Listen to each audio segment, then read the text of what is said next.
Good evening all of you. Narration के विशेष नियमों की श्रृंखला में आइए आज हम देखते हैं आगे के कुछ विशेष नियम।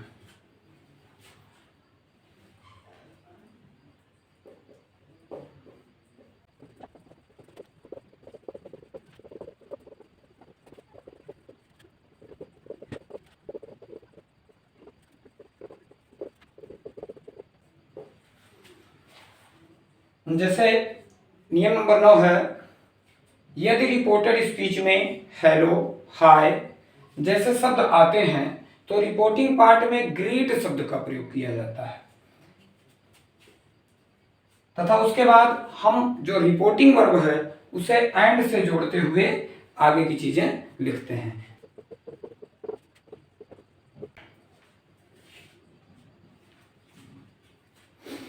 एग्जाम्पल के लिए हम देखते हैं, he said to me hello where are you going.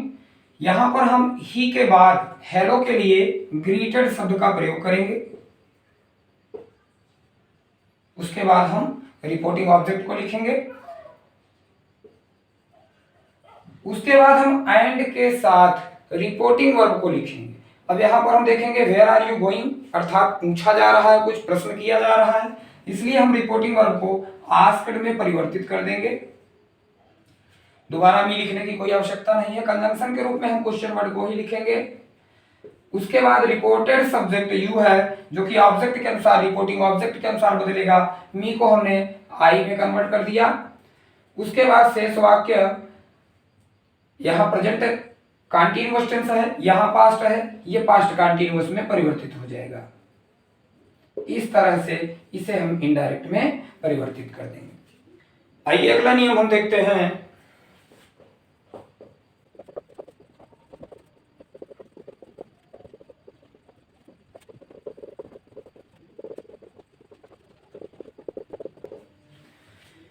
यदि रिपोर्टेड स्पीच में यस शब्द आता है तो उसे हम रिप्लाइड इन अफर्मेटिव में बदल देते हैं।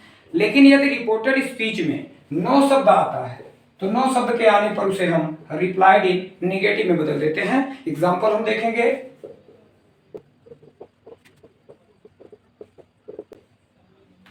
लिखा है कि he said to me do you like fruits. I said yes.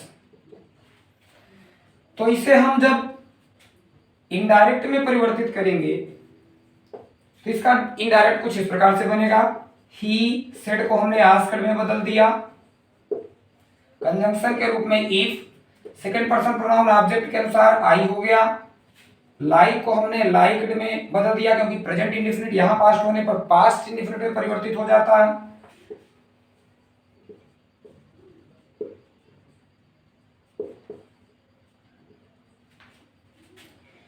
ये इतने का हुआ कि he asked me if I liked fruits. अब उसी के बाद हम जोड़ देंगे कि आई रिप्लाइड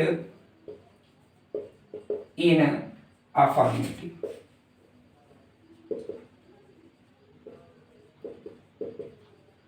सेड को हमने रिप्लाइड में बदल दिया और यस को हमने अफर्मेटिव, तो रिप्लाइड इन अफर्मेटिव। अगला एग्जांपल हम देखते हैं, she said to him are you reading a novel. तो ही सेड नो। तो इस तरह के वाक्य को हम जो है कुछ इस प्रकार से परिवर्तित करेंगे।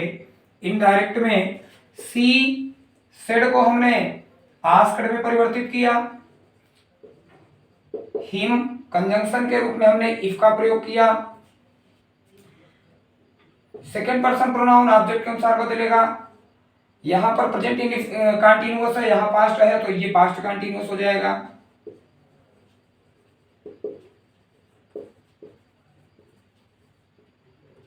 उसके बाद हम ही लिखेंगे। सेड को हम रिप्लाइड के रूप में बदलेंगे और नो हम निगेटिव, इन्हें निगेटिव में बदल देंगे। तो इस तरह से इसका इनडायरेक्ट बना, she asked him if he was reading a novel, he replied in negative. आइए अगला नियम हम देखते हैं।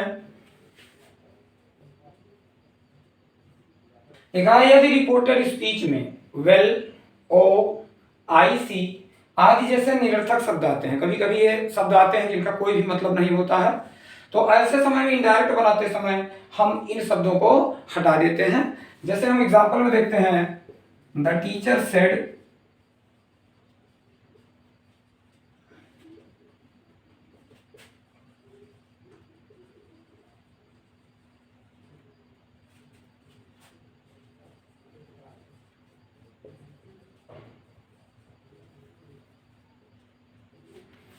लिखा है the teacher said well Mohan I shall punish you. तो वेल, यहां पर वेल जो है वो फालतू का आया हुआ शब्द है, निरर्थक शब्द है। तो ऐसे में हम इसे क्या करेंगे, इसको हम हटा देंगे। The teacher said told Mohan, told Mohan यहाँ पर रिपोर्टिंग ऑब्जेक्ट है जो कि उस पार्ट में आया है वोगेटिव केस में, उसको हम सही जगह पर ला लेंगे।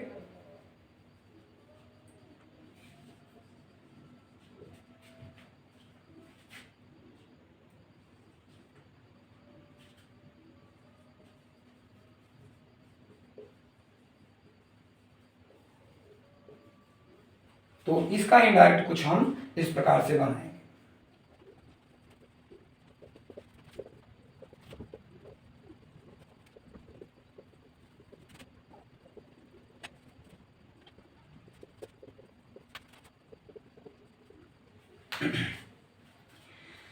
अगला नियम देखते हैं कि यदि रिपोर्टेड स्पीच में मस्ट शब्द आता है तो मस्ट शब्द को हम हैज टू, हैव टू अथवा हैड टू में बदल देते हैं।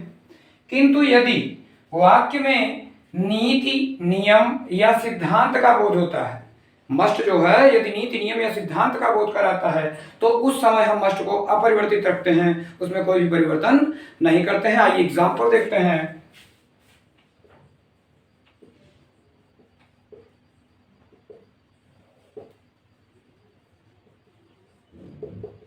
लिखा he said to me I must go, तो इसको हम परिवर्तित करेंगे, ही सेड को टोल्ड में करेंगे तो he told me that, first person pronoun subject के अनुसार ही हो जाएगा। मस्ट को हम हैड टू में परिवर्तित कर देंगे क्योंकि यहां पास्ट है तो हैड टू।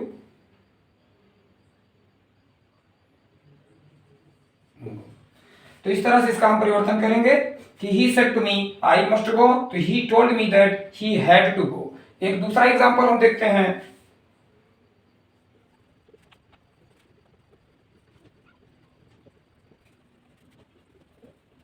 एक अगला एग्जांपल हम देखते हैं, the captain said soldiers must ओबे ऑर्डर्स।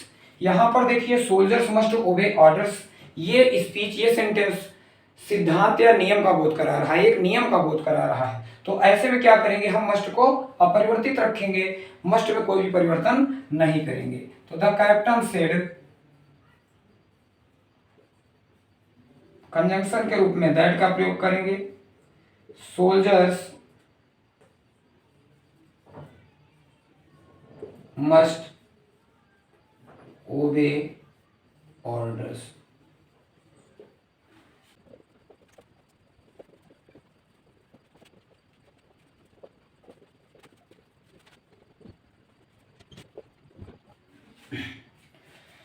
आइए देखते हैं अगला नियम कि यदि रिपोर्टेड स्पीच में क्वेश्चन टैग आता है तो इनडायरेक्ट बनाते समय इसे हटा दिया जाता है। इसे का मतलब क्वेश्चन टैग को हम हटा देते हैं तथा क्वेश्चन टैग के आधार पर ही इनडायरेक्ट बनाते हैं। जैसे एग्जांपल के रूप में हम देखते हैं कि ही सेड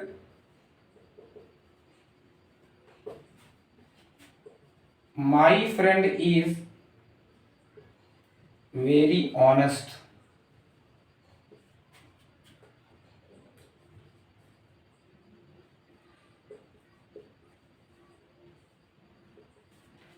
लिखा है कि he said my friend is very honest, isn't he, यहां पर देखिए इजंट ही एक क्वेश्चन टैग है, तो हम इसका किस तरह से इनडायरेक्ट बनाएंगे आइए देखते हैं। ही सेड को हम आस्क्ड में बदल देंगे क्योंकि क्वेश्चन टैग होने पर वाक्य इंट्रोगेटिव हो जाता है। आइए एक एग्जांपल इसका देख लेते हैं। He said my friend is very honest, isn't he, यहां पर यह असर्टिव सेंटेंस है लेकिन क्वेश्चन टैग लगा हुआ है। क्वेश्चन टैग लगा होने के कारण इसे हम इंट्रोगेटिव स्टाइल में ही इनडायरेक्ट में परिवर्तित करेंगे। तो आइए देखते हैं, ही सेड को हम ही आस्क्ड में बदल देंगे, कंजंक्शन के रूप में इफ लगाएंगे। माई फ्रेंड रिपोर्टेड सब्जेक्ट है, इसे माई फ्रेंड के ही रूप में लिखा जाएगा। माई फ्रेंड रिपोर्टेड सब्जेक्ट है, इसे माई फर्स्ट पर्सन का प्रोनाउन है, सब्जेक्ट के अनुसार बदलेगा। His friend, if his friend, is है यहां पास्ट है, वाज वेरी ऑनेस्ट। तो इस तरह से इसका हम इनडायरेक्ट में परिवर्तन करेंगे। क्वेश्चन टैग को हम पूरी तरह से हटा देंगे।